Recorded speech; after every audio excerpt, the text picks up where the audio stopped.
A forgotten thriller starring Bruce Willis returns to the spotlight and becomes one of the most talked-about films on streaming more than 3 decades after its release. The film Striking Distance, first released in theaters in 1993, has suddenly climbed to the top of Netflix's global ranking. The movie, which once confidently led the box office, is now experiencing a second wave of popularity, taking first place among films on the platform worldwide according to data from the analytics service Flix Patrol.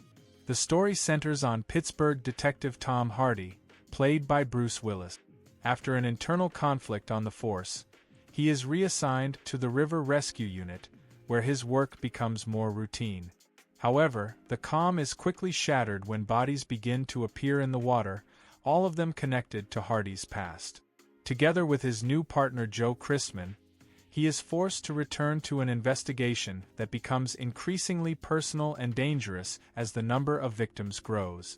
At the time of its release, the film had a strong start and even managed to displace another major hit of that period from the top of the box office, where it had remained for 6 weeks.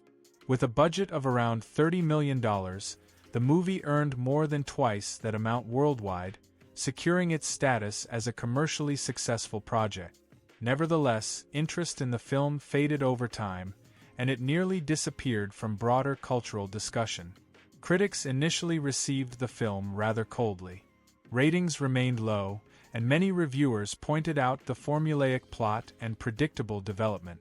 However, despite this reception, the film developed its own atmosphere, built on a dark tone, dynamic water sequences, and the image of a closed-off cop who operates against the system. Additional interest comes from the supporting cast, which includes Dennis Farina and Tom Sizemore, who add tension to the story through roles connected to the protagonist's past. The film's recent arrival in the Netflix catalog in several regions allowed it to unexpectedly surpass more modern releases, including popular international projects. This surge in interest shows that even decades later, audiences are willing to return to forgotten stories if they maintain tension and a recognizable style. Striking Distance may not be considered the peak of Bruce Willis's career, but its return to the charts proves that the film still has the energy to hold the attention of a new audience.